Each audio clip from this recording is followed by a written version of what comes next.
An musanya masa da zaki. An haikato cikin labarin Banu Isra'il wato cewa wani daga cikin salihan bayi yana da aboki a wani gari wanda yake ziyartarsa shekara-shekara. Wata shekara wannan ɗan uwa nasa wato aboki ya kawo masa ziyara. Da ya ƙwanƙwasa kofa sai matarsa ta ce waye? Sai ya ce ɗan uwansa ne daga gari kaza. Sai ta ce ya tafi jeji yin icce kuma kada Allah ya dawo da shi lafiya. Allah ya haɗa shi da dukkan bala'i. Allah ya tsine masa. Ta yi masa munanan addu'o'i. Baƙo ya koma gefe yana mamaki. Can sai ya hango ɗan uwansa yana dawowa. Ya ɗora wa zaki iccen da ya yi. Da ya ƙaraso cikin farin ciki ya yi masa sallama ya yi maraba da shi. Ya shiga gida ya sauke iccen daga bayan zakin ya ce da zakin barakallah. Zaki ya koma daji. Suka shiga cikin gida da ɗan uwansa.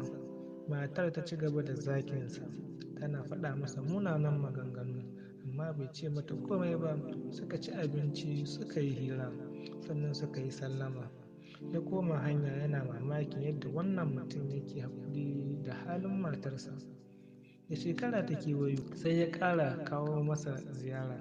Bayan ya ƙwanƙwasa ƙofa sai matarsa ta ce wane ne? Sai ya ce ɗan uwansa ne wane. Ta yi masa maraba ta ce masa ya tafi yo icce. Allah ya dawo da shi lafiya ya kare shi ya albarkace shi. Kaɗan jira shi. Baƙo ya koma gefe kuma yana mamakin canjin da ya gani. Can sai ga mutumin nan yana dawowa yana ɗauke da iccensa a kansa. Da ya ƙaraso ya sauke iccen suka shiga gida. Cikin hirar sosai baƙon ya ce wannan abu ya bani mamaki.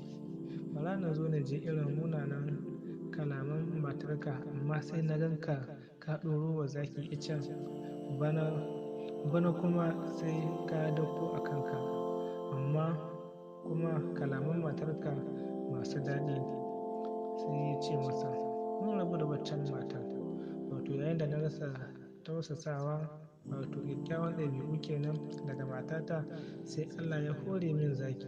Yanzu kuma da ya hore min matata sai na rasa zaki. Tsokaci wato ana nuna mana cewa a duk lokacin da ka rasa wani abu a rayuwanka kuma ka yi haƙuri idan ka duba sosai za ka ga Allah ya musanya maka da wani abu a madadinsa ko wanda ya fi shi ma alkhairi insha Allah. Allah ka ba mu abin da muke nema. Allah ka ba mu abin da muke so. Abin da muka rasa kuma ka ba mu wanda ya fi shi alkhairi. Amin ya rabbal alamin.